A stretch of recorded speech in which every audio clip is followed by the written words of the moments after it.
पूर्णमिदं पूर्णात् पूर्णमुदच्यते पूर्णस्य पूर्णमादाय पूर्णमेवावशिष्यते। ॐ शान्ति शान्ति शान्तिः। शङ्करं शङ्कराचार्यं केशवं बादरायणं सूत्रभाष्यकृतौ वन्दे भगवन्तौ पुनः पुनः। ईश्वरो गुरुरात्मेति मूर्तिभेदविभागिने व्योमवद्व्याप्तदेहाय दक्षिणामूर्तये नमः। ओम शांति शांति शांति। श्री विद्यारण्य मुनि जी के द्वारा विरचित पंचदशी ग्रंथ के षष्ठ चित्रदीप प्रकरण पर हम लोग विचार कर रहे हैं। यहाँ चित्रदीप प्रकरण में ये चित्रपट दृष्टांत के द्वारा पहले 4 अवस्थाओं को दिखा दिए और विद्या क्या है अविद्या क्या है ये भी बता दिए। हाँ, और विद्या की प्राप्ति का उपाय क्या है? विचार। तो विचार का किसका विचार करना है? 12वें श्लोक में दिखा दिए। सदा विचारे तस्मात् जगत जीव परात्मन। जीव भाव जगत भाव बाधे स्वात्मैव शिष्यते। जीव भाव और जगत, तो इसलिए सदा विचार करें जगत का, जीव का, परमात्मा का। और जीव भाव और जगत भाव का बाध होने पर परमात्मा ही शेष बचता है, तो परमात्मा ही शेष बचेंगे। तो फिर यहाँ बाध का मतलब क्या है? परमात्मा शेष बचेगा, इसका क्या मतलब है? तो बाध का मतलब दिखाए कि जो जगत की प्रतीति नहीं होना इसको बाध नहीं कहते। जीव और जगत की प्रतीति न हो इसको बाध नहीं कहते, किंतु जीव और जगत दोनों में मिथ्यात्व का निश्चय होना, दिख रहे लेकिन मिथ्या है, ये जो निश्चय होना यही बाध है। क्योंकि अगर ऐसा अर्थ नहीं करोगे तो सुषुप्ति मूर्छा आदि में बिना प्रयत्न के ही सब मुक्त हो जाए, क्योंकि वहाँ तो प्रतीति नहीं हो रही जगत की, जीव की। तो बाध का अर्थ ऐसा किए। और परमात्मा शेष बचेगा, इसका क्या मतलब है? परमात्मा शेष बचेगा मतलब परमात्मा ही सत्य है ऐसा निश्चय, बाकी सब मिथ्या है, परमात्मा ही सत्य है ऐसा निश्चय ही वह परमात्मा व शेष है। जगत की विस्मृति हो जाना है, ये परमात्मा शेष बचा ऐसा नहीं कह सकते, क्योंकि जगत की विस्मृति कहाँ से होगी? वो तो ज्ञान होने के बाद भी जगत दिखाई पड़ेगी, व्यवहार होता है ज्ञानी का। इसलिए जगत की विस्मृति को अगर परमात्मा व शेष मानोगे तो जीवन मुक्ति की सिद्धि नहीं होगी। फिर इसके बाद दिखाया कि विद्या भी जो है 2 प्रकार की है, परोक्ष और अपरोक्ष। इसी में पूछे थे कि प्रत्यक्ष और अपरोक्ष में क्या अंतर है? तो प्रत्यक्ष अपरोक्ष में यही अंतर है कि अपरोक्ष शब्द आत्मा के लिए तो प्रयोग होता है, किंतु घटपट आदि पदार्थों के लिए सामने घटपट होने पर ही अपरोक्ष नहीं कहते, प्रत्यक्ष कहते हैं। घटपट आदि सामने दिख रहे तो उनको प्रत्यक्ष कहा जाएगा, आँख के सामने, लेकिन आत्मा का अपरोक्ष कहते हैं, क्योंकि आत्मा किसी इंद्रिय के द्वारा नहीं जाना जाता। तो इसलिए श्रुति में हर जगह आत्मा को अपरोक्ष शब्द से ही कहा गया है। हाँ, कहीं अन्य स्मृति ग्रंथों में अन्य में कहीं कहीं प्रत्यक्ष भी कहे हैं, लेकिन श्रुति में अपरोक्ष शब्द से ही कहे। तो इसलिए अपरोक्ष शब्द आत्मा के लिए प्रयोग होता है, जड़ के लिए प्रयोग नहीं होता। प्रत्यक्ष शब्द जड़ के लिए ही प्रयोग होता है, कभी कभी आत्मा के लिए भी प्रयोग हो जाता है, लेकिन अपरोक्ष शब्द कभी जड़ के लिए प्रयोग नहीं हुआ है विषय के लिए। यही अंतर उसमें है। तो अब देखिए, ते जो है विचार कब तक करना है? जब तक अपरोक्ष ज्ञान की प्राप्ति न हो जाए। अपरोक्ष ज्ञान की प्राप्ति होने पे विचार की समाप्ति हो जाती है। तो परोक्ष ज्ञान क्या, अपरोक्ष ज्ञान क्या, इन दोनों को भी बताए। अस्ति ब्रह्मेति चेत वेद परोक्ष ज्ञानमेव तत्। ब्रह्म है ऐसा जान लिए परोक्ष ज्ञान है, और मैं ब्रह्म हूँ ऐसा जान लिए तो साक्षात्कार हो गया, अपरोक्ष ज्ञान हो गया। तो उस अपरोक्ष ज्ञान की सिद्धि के लिए आत्म तत्व का विवेचन करना है, प्रतिज्ञा कर दिए थे 17वें श्लोक में। अब 18वें श्लोक से देखिए, इसको भी दिखा रहे हैं, टीका में देखिए पहले। चिदात्मना पारमार्थिकम एकत्वम निश्चेतुम, जो चिदात्मा है, चैतन्य स्वरूप आत्मा है, वह पारमार्थिक एकत्व है, इसमें परमार्थ में एक ही है। तो चिदात्मा में पारमार्थिक एकत्व का निश्चय करने के लिए व्यवहार दशायां प्रतीयमानं चैतन्य भेदम उद्दिशति। व्यवहार दशा में 2 नंबर टिप्पणी में दे दिए, शास्त्राभ्यास रूप व्यवहार दशायां, शास्त्राभ्यास कर रहे उस व्यवहार दशा में। क्योंकि ऐसा ये नहीं समझना कोई भेड़ बकरी चराने वाला उसको भी मालूम पड़ जाएगा, भाई शास्त्राभ्यास करने वाले को ही ये भेद मालूम पड़ता है। नहीं तो जो अन्य लोग है शास्त्र संस्कार से बिल्कुल ही रहित है, वो कहे एक ही तो है, एक ही तो है, ऐसा बोल सकते, अथवा ये कहेंगे कि नहीं शरीर से अलग नहीं है। इसलिए व्यवहार से यहाँ लिए शास्त्राभ्यास रूपी व्यवहार दशा में जो चैतन्य भेद, भिन्न भिन्न चैतन्य प्रतीत होते हैं, उस चैतन्य भेद को उद्देश्य कर रहे, नाम के द्वारा निर्देश कर रहे। उद्दिशति यानी नामना निर्देशति, पहले नाम के द्वारा निर्देश करके आगे उनका स्वरूप बोध कराएंगे, क्या मतलब है, कौन इसका किस शब्द से किसको लिया जाएगा, इस शब्द का क्या अर्थ है। तो चैतन्य भेद को 18वें श्लोक के द्वारा दिखा रहे हैं।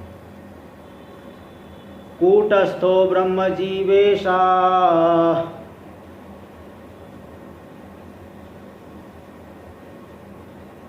मित्येवं चिच्चतुर्विधा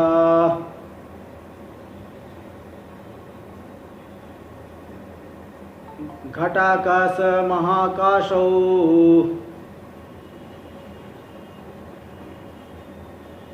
जलाकाशाभ्रखे यथा।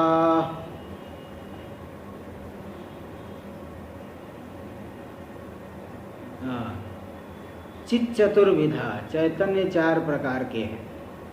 एक ही चैतन्य में उपाधि को लेकर के 4 भेद। पहला है कूटस्थ, दूसरे है ब्रह्म, तृतीय हो गए जीव, चौथा ईश्वर। ये चैतन्य 4 प्रकार के। इसमें दृष्टि इत्येवं, ये 4 प्रकार के चैतन्य हुए। जैसे यथा, यथा मतलब जैसे, उदाहरण में घटाकाश, महाकाश, जलाकाश, अभ्राकाश, अभ्रख यानी अखम यानी आकाशम, अभ्रखे आकाश है, आकाशो। तो जैसे घटाकाश महाकाश, घट के भीतर जो आकाश आ गया उसे घटाकाश कह देंगे, और व्यापक आकाश को महाकाश शब्द से कहते हैं, और जल में जो प्रतिबिंबित आकाश को जलाकाश, और अभ्रखे अभ्राकाश मेघाकाश, मतलब मेघमंडल में जो प्रतिबिंबित आकाश है उसको मेघाकाश, सब दिखाएंगे। जैसे आकाश 4 प्रकार का है, ऐसे ही चैतन्य भी कूटस्थ, ब्रह्म, जीव और ईश्वर, ये 4 प्रकार के हैं। ते दिखाएंगे। देखो टीका में, कूटस्थ इति एकस्याश्चितेश चातुर्विद्ये दृष्टान्तम। एक ही चैतन्य के चातुर्विद्य में दृष्टांत दे रहे। भाई जब चैतन्य एक रस है, निर्गुण निराकार, उसमें स्वाभाविक रूप से तो भेद नहीं है, औपाधिक भेद है। जैसे आकाश में जो आकाश दिखा रहे दृष्टांत, स्वाभाविक भेद नहीं है, औपाधिक ही भेद है। उपाधि को लेकर के 4 दिखा दिए। वास्तव में तो एक तो महाकाश ही है, ऐसे एक ब्रह्म ही है, बाकी जो कूटस्थ जीव और ईश्वर ये सब उपाधि को लेकर के कह देते हैं। टीका में देख लीजिए, तो घटाकाश इति घटावच्छिन्न से घटाकाशस्य तदनवच्छिन्न से च महाकाशस्य प्रसिद्धत्वात्। घटावच्छिन्न जो घटाकाश है, घट के भीतर आए हुए आकाश को घटावच्छिन्न आकाश कहते हैं। घट को कहते हैं अवच्छेदक। अवच्छेदक मतलब अन्य आकाश से अलग करके दिखा रहा है घट। अवच्छेदक मतलब व्यावर्तक, अलग से व्यावर्तन करके अलग करके दिखा रहा है। उसको कहते हैं अवच्छेदक। तो उस घट रूपी अवच्छेदक में आए हुए आकाश को क्या कहेंगे? घटावच्छिन्न आकाश, घट के भीतर आया हुआ आकाश। तो घटावच्छिन्न आकाश, ये तो घटाकाश प्रसिद्ध है। और तदनवच्छिन्न से च महाकाश से, घटपट किसी से भी जो अवच्छिन्न नहीं महाकाश, ये भी तो प्रसिद्ध है, व्यापक आकाश महाकाश है। इसलिए तौ विहाय, इन दोनों को तो बताने की आवश्यकता नहीं, इन दोनों को छोड़ करके अप्रसिद्धम जलाकाशं व्युत्पादयति, जो प्रसिद्ध नहीं जलाकाश, तो जलाकाश का व्युत्पादन यानी बोध कराते हैं, उसके अर्थ को बताते हैं, व्युत्पादन कराते, बोध कराते हैं। 19वें श्लोक में देखिए, घटावच्छिन्न खेनीरं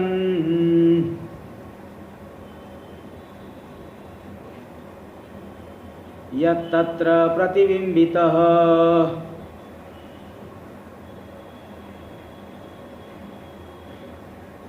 शाभ्र नक्षत्र आकाशो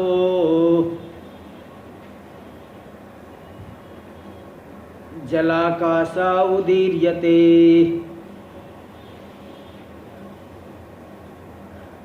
घटावच्छिन्न खे नीरम, घटावच्छिन्न आकाश, खम यानी आकाशम, आकाश है, तो घटावच्छिन्न खे मतलब घटावच्छिन्न आकाश है। घटावच्छिन्न आकाश में घट के भीतर जो खाली जगह है, घट पहले से भरा हुआ होगा तो उसमें तो कुछ डाल नहीं पाओगे, इसलिए घट में घट खाली है, उसमें आपने पानी ला करके डाल दिया, जल ला करके उसमें भर दिया, पानी उसमें भर दिया। तो घटावच्छिन्न आकाश में नीरम, नीरम यानी जलम, जल आपने भर दिया। तो यत् तत्र प्रतिबिंबित, और जो उस नीर में प्रतिबिंबित है, कि जल के घट के भीतर आकाश रख दे तो पूरा आसमान का प्रतिबिंब पड़ेगा, आकाश का प्रतिबिंब पड़ेगा, नक्षत्र मंडल इत्यादि से युक्त आकाश का प्रतिबिंब पड़ेगा। रात्रि में जब आपको देखो चंद्रमा आदि उगे हुए हैं, नक्षत्र मंडल दिख रहा है, तो घट में जल रखे हो तो उस जल में भी उस नक्षत्र मंडल के सहित आकाश उसके भीतर वो दिखेगा, प्रतिबिंबित होगा। तो ये जो घटावच्छिन्न आकाश में नीर यानी जल रखे और जल में प्रतिबिंबित हुआ जो साभ्र नक्षत्र आकाश, नक्षत्र और मेघमंडल के सहित जो आकाश, साभ्र नक्षत्र, अभ्र यानी मेघ और नक्षत्र, साभ्र नक्षत्र यानी मेघमंडल और नक्षत्र के सहित, जैसे कल बताया सपुत्र यानी पुत्र के सहित, सपुत्र है, सपरिवार आए हैं, मतलब परिवार के सहित में आए। इसी प्रकार साभ्र नक्षत्र मतलब अभ्र, अभ्र यानी मेघमंडल और नक्षत्र, तो साभ्र और नक्षत्र मतलब अभ्र और नक्षत्र के सहित जो आकाश है, कहाँ पे है? प्रतिबिंबित हो रहा है घट के जल में। घट के जल में जो मेघमंडल और नक्षत्र के सहित आकाश प्रतिबिंबित हो रहा है, घट के जल में, घट के जल में प्रतिबिंबित हो रहा है, उसी आकाश को क्या कहेंगे? उस प्रतिबिंबित आकाश को क्या कह देंगे? जलाकाश उदीर्यते। ठीक है, फिर से बता दूं, घट के भीतर आकाश, उसमें आपने जल डाला, उस जल में मेघमंडल और नक्षत्र के सहित आकाश को, ऊपर के आकाश का जो है प्रतिबिंब पड़ा। इसी प्रतिबिंबित आकाश को, जल में जो प्रतिबिंबित आकाश दिख रहा है उसी का नाम है जलाकाश। ये जलाकाश दिखा देंगे। इसी प्रकार यहाँ पे ले लेंगे जीव, ऐसे जीव ले लेंगे। जीव जो है देखो जलाकाश स्थानीय हो गया, स्थूल शरीर हो गया घटा स्थानीय, और उसके भीतर जल हो गया है अंतःकरण। उस अंतःकरण में भी आकाश है, वहाँ भी तो खाली जगह है, तो वहाँ आकाश है। तो उस अंतःकरण में जो चैतन्य का प्रतिबिंब पड़ेगा वही हो गया जीव, जलाकाश स्थानीय हो गया जीव, है ना। ये दिखाएंगे आगे। तो देख लीजिए आगे, घटावच्छिन्नेति, घटावच्छिन्ने आकाशे यद उदकम। हाँ, तो अच्छा जल व्योमना, जल आकाश के द्वारा घटाकाश, ठीक है, जलाकाश स्थानीय जीव को ले रहे, आगे दिखा देंगे। टीका में देखिए, घटावच्छिन्न, घटावच्छिन्ने आकाशे यद उदकम अस्ति, घटावच्छिन्न आकाश में जो जल है, तत्र जले प्रतिबिंबितो अभ्र नक्षत्र सहित आकाशो, उसी जल में प्रतिबिंबित हो रहा है अभ्र यानी मेघमंडल और नक्षत्र, नक्षत्र इन दोनों के सहित, जैसा पुत्र मतलब पुत्र के सहित, तो साभ्र नक्षत्र मतलब अभ्र और नक्षत्र के सहित जो आकाश है प्रतिबिंबित हो रहा है जल के में, घटके वाले जल में, इसी आकाश को क्या कहेंगे, प्रतिबिंबित आकाश को कहेंगे जलाकाश इति उच्यते। प्रतिबिंबित आकाश को जलाकाश शब्द से कहते हैं। तो जलाकाश हो गया। अब अभ्राकाश क्या है? चौथे नंबर पे अभ्राकाश आया और चौथे क्रम पे दाष्टान्तिक में ईश्वर आए। तो अभ्राकाश को दिखा रहे हैं, इसी प्रकार ईश्वर को समझ लेना है, आगे दिखा देंगे। अभ्राकाश यानी मेघाकाश, अभ्र यानी मेघ, मेघाकाश का व्युत्पादन यानी बोध कराते हैं। 20वां श्लोक देखिए, महाकाशस्य मध्येयन्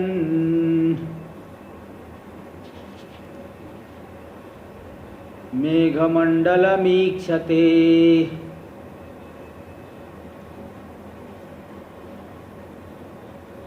प्रतिबिंबतया तत्र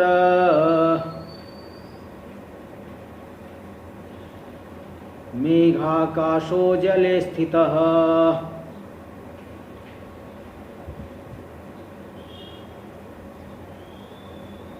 महाकाशस्य मध्येय, महाकाश के बीच में जो मेघमंडल, मेघ के बादल के टुकड़े इधर उधर घूमते रहते हैं वायु से, जो मेघमंडल है महाकाश के बीच में, मेघमंडल में इच्छते, जो देखा जाता है, दिखता है, उस मेघमंडल में भी जल है। जल को सूर्य भगवान की किरणों के माध्यम से जल जो है, पृथ्वी का जल वाष्प होकर के वही मेघ बन जाता है। तो मेघमंडल में भी जल है। तो उस मेघमंडल में जो जल है, उस जल में भी आकाश का प्रतिबिंब पड़ेगा। अभ्र नक्षत्र के सहित आकाश का प्रतिबिंब, क्योंकि वो भी सूक्ष्म जल है। भाई जैसे कोई बड़ा दर्पण है तो बड़ा हमारा प्रतिबिंब दिखेगा, छोटा सा दर्पण है तो छोटा सा प्रतिबिंब दिखेगा। बड़ी उपाधि में बड़ा प्रतिबिंब होगा, छोटी उपाधि में छोटा सा प्रतिबिंब होगा। लेकिन इसीलिए वहां जल है, बहुत सूक्ष्म जल, तो वहां सूक्ष्म जल है, उसके भीतर जो है सूक्ष्म जल है। तो सूक्ष्म जल है, तो सूक्ष्म जल में भी वहां भी प्रतिबिंब पड़ेगा। भले ही छोटा प्रतिबिंब पड़ेगा, दिखेगा नहीं, आपको आंख से नहीं दिखेगा, लेकिन है जल है तो प्रतिबिंब पड़ेगा। छोटा ही है तो भी प्रतिबिंब पड़ेगा।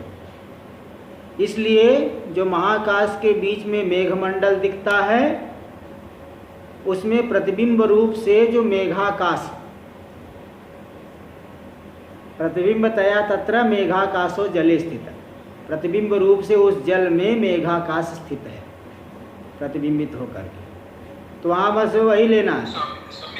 हाँ जी, बहुत सारा प्रश्न हो गया, स्टार्टिंग से बीच में आवाज कट रही थी।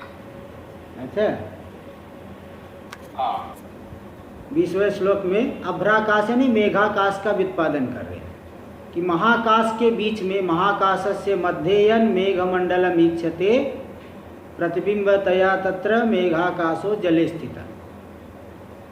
महाकाश के बीच में जो मेघमंडल दिख रहा है, भाई आकाश में भी मेघ घूम रहे, बादल घूम रहे हैं, और बादल जो है जल का वाष्पीभूत होकर के बादल बना है, मेघमंडल बना है। तो उस बादल में भी सूक्ष्म जल है, वही फिर घना मिल करके फिर पृथ्वी पे बरसता है, बहुत ज़्यादा वर्षा हो जाती है, थोड़ा थोड़ा मिल करके ही ज़्यादा हो जाता है। तो ये जो महाकाश के बीच में मेघमंडल दिखता है, उस मेघमंडल में भी जल होने से वहाँ भी आकाश का प्रतिबिंब पड़ेगा। जैसे देखिए घट के भीतर जल है, उस जल में आकाश का प्रतिबिंब पड़ रहा है। मेघमंडल के भीतर जो जल है वहाँ भी आकाश का प्रतिबिंब होगा। तो उस प्रतिबिंबित आकाश को, मेघमंडल में जो जल है वहाँ के प्रतिबिंबित आकाश को मेघाकाश कहा जाएगा। घट के भीतर जल में प्रतिबिंबित आकाश को जलाकाश कहा गया, और मेघमंडल के जल में जो प्रतिबिंबित आकाश हुआ है उसको कहेंगे मेघाकाश। देखो वही प्रतिबिंबतया तत्र मेघाकाशो जले स्थितः।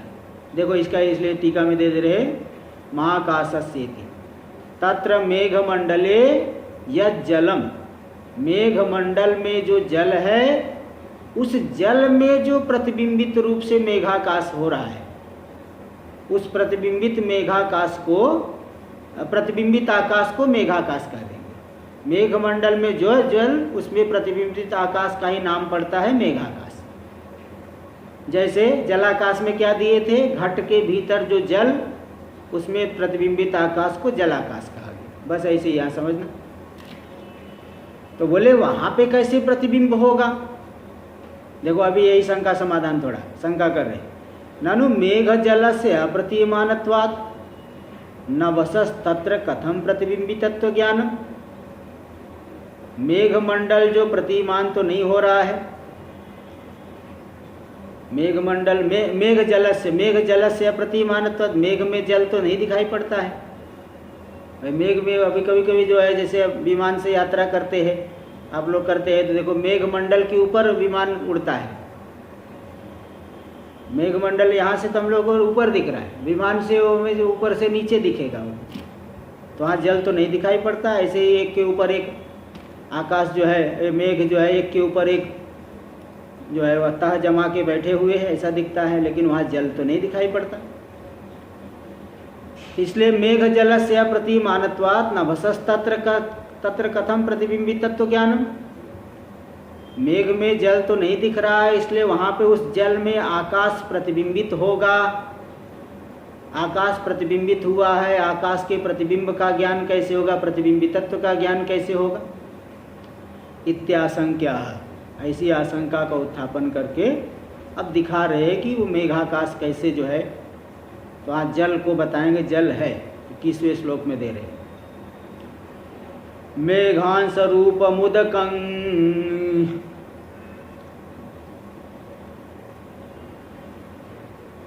तुषाराकार संस्थितम्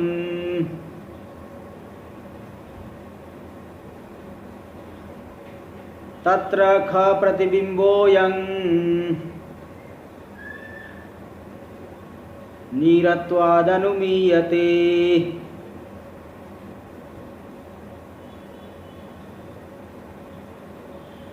मेघांश रूपम उदकम, मेघ के अंश रूपी जो जल, वो जल मिलकर के ही मेघ बना हुआ है।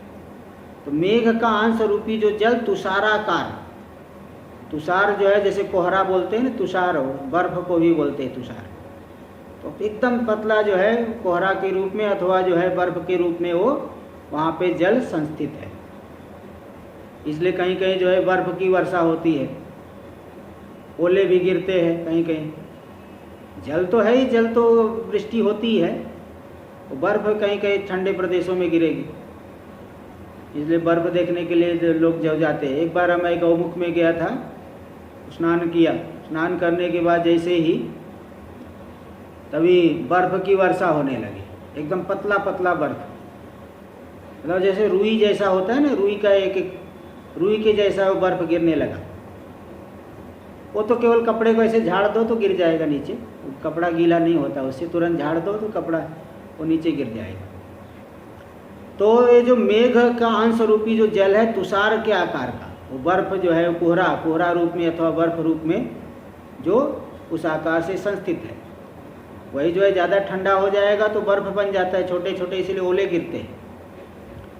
तो तुषाराकार में जो स्थित है मेघ का अंश रूपी जो जल, तो उसमें वो भी जल है। तो तत्र खद प्रतिबिंबोयम, उसमें जो आकाश का प्रतिबिंब है उसी को हम मेघाकाश कह रहे हैं।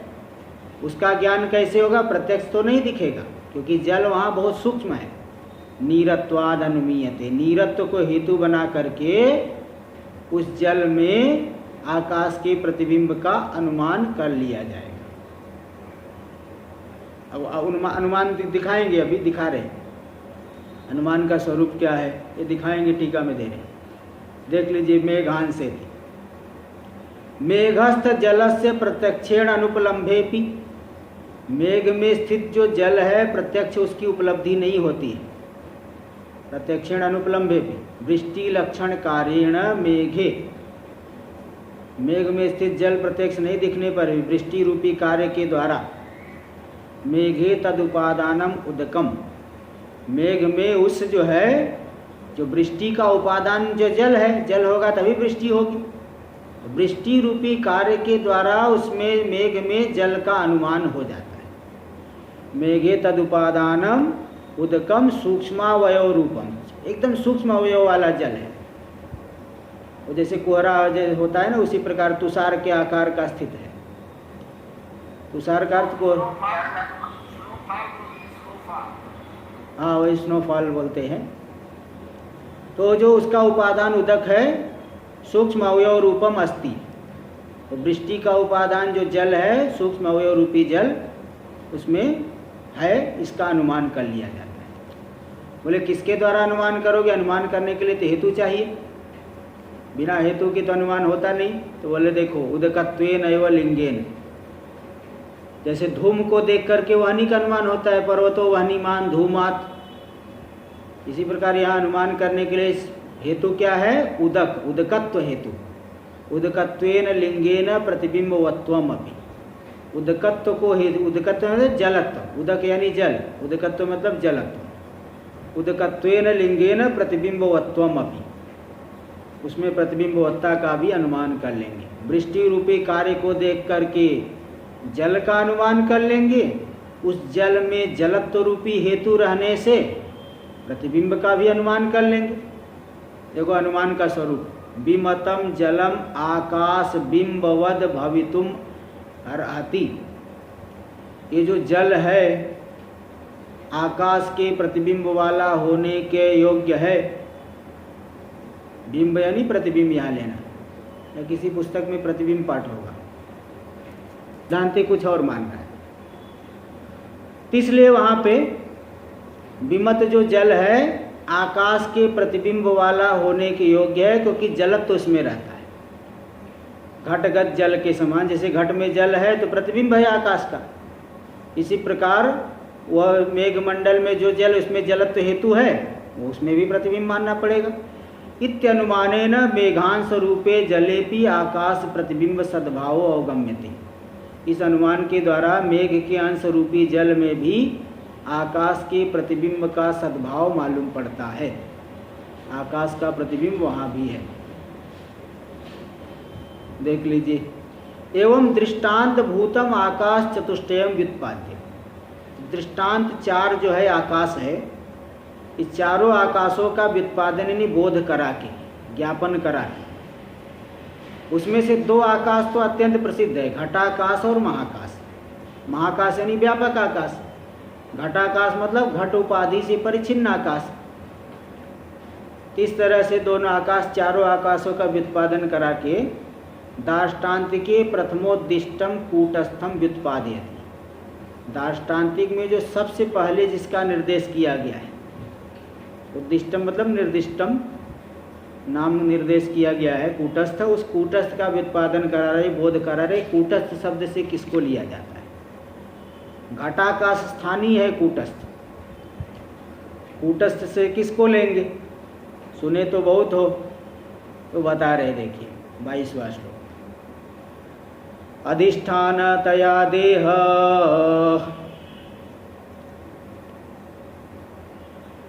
द्वयावच्छिन्न चेतनः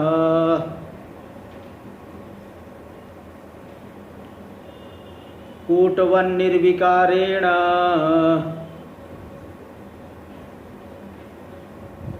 स्थितः कूटस्थ उच्यते।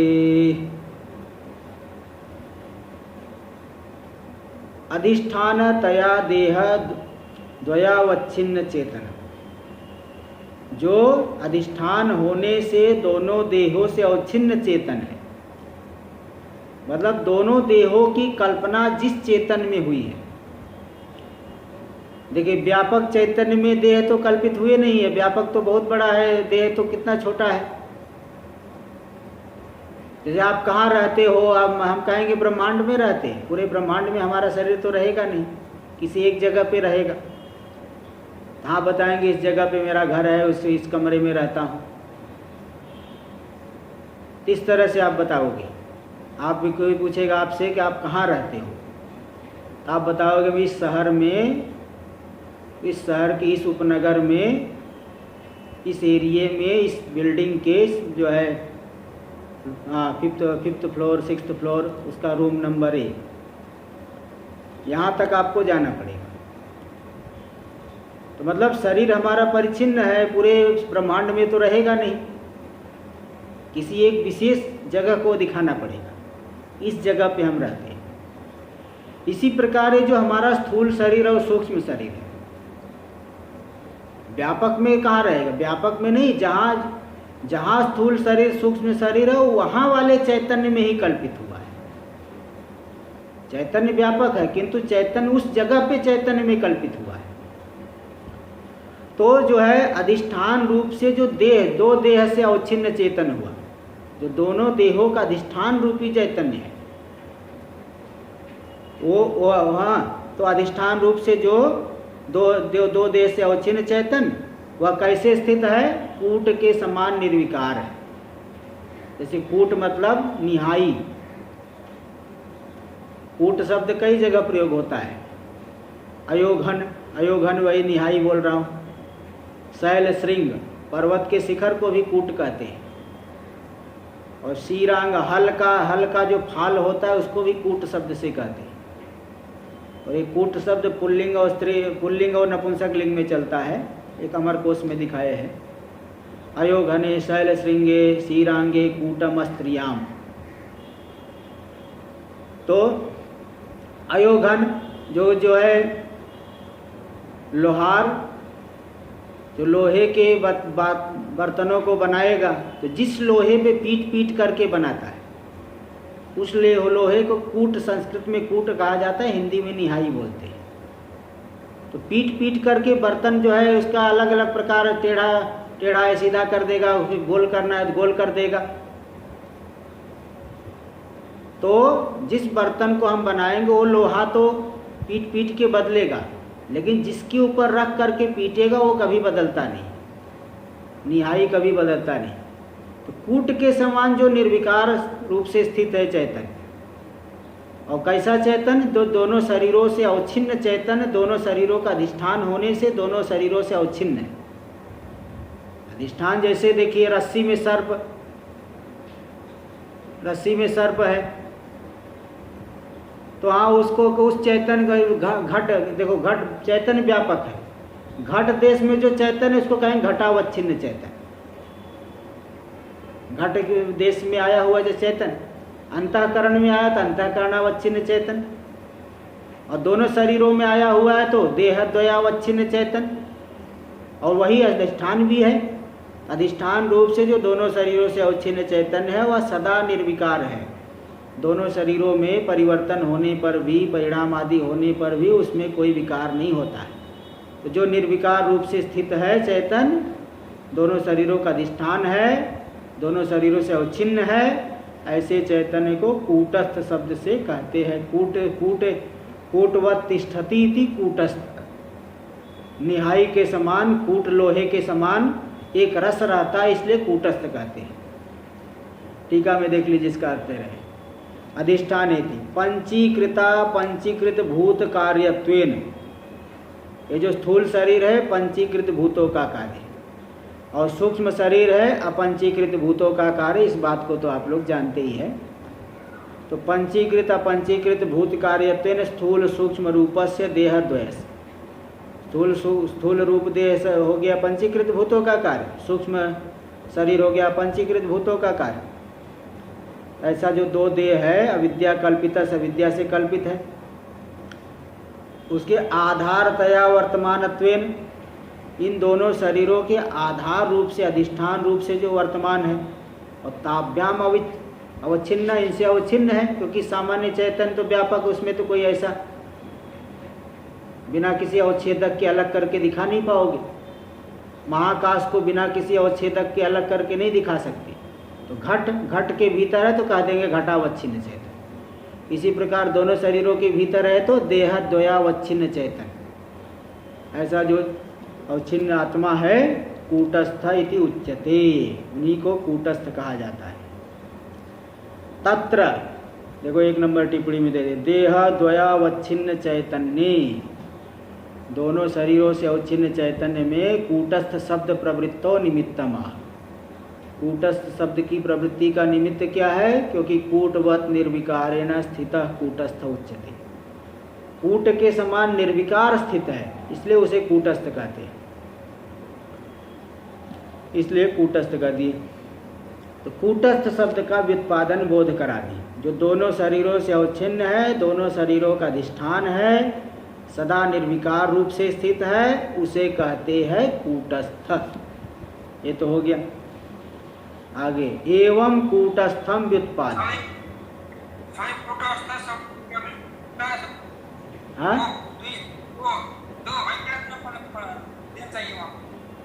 क्या कह रहे हैं? हाँ प्रवृत्तो, हाँ प्रवृत्तों में दो मात्रा आप लोगों में छूटा हुआ है तो लगा लेना। प्रवृत्तो, प्रवृत्ता नहीं, मैं प्रवृत्तो बोल दिया हूँ, समझने वाले मैं समझ गए होंगे, लेकिन नहीं समझे हो तो लिख लो, ठीक कर दो। कूटस्थ शब्द प्रवृत्तौ, जिसकी पुस्तक में गड़बड़ हो तो लिख लेना। टीका में देखिए आगे, एवं कूटस्थम व्युत्पाद्य, इस तरह से कूटस्थ का बोध करा के जीव से कूटस्थे कल्पित बुद्धि प्रतिबिंबकत्वेन, जो जीव है कूटस्थ में जो कल्पित बुद्धि है, सूक्ष्म शरीर है। देखो बता दिए कि कूटस्थ चैतन्य में दोनों ही शरीर कल्पित हुए हैं, दोनों शरीरों का अधिष्ठान है, मतलब दोनों शरीरों के अध्यास का वह अधिष्ठान हो गया, तो मतलब दोनों शरीर उसमें कल्पित है। तो जीव जो है उस जो कूटस्थ में दोनों शरीर कल्पित, सूक्ष्म शरीर स्थूल शरीर, तो सूक्ष्म शरीर भी उसमें कल्पित है। उसी सूक्ष्म शरीर में ही जो प्रतिबिंब पड़ रहा है चैतन्य का, वही है जीव। इसलिए जीव का व्युत्पादन कर रहे हैं, जीव को बता रहे हैं कि जीव तो कूटस्थ में जो कल्पित बुद्धि में प्रतिबिंब रूप है, प्रतिबिंबकत्वेन, कूटस्थे कल्पित बुद्धि प्रतिबिंबकत्वेन, कस्य प्रतिबिंबकत्वेन? जीवस्य।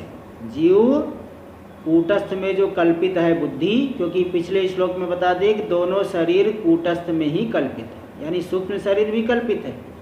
तो सूक्ष्म शरीर का ही एक अवयव है बुद्धि, उसी बुद्धि में जो प्रतिबिंबित हुआ है चैतन्य, उस प्रतिबिंबित चैतन्य रूपी है जीव। इसलिए तत्पक्षपातित्वात्, ये जो जीव है कूटस्थ पक्षपाती है,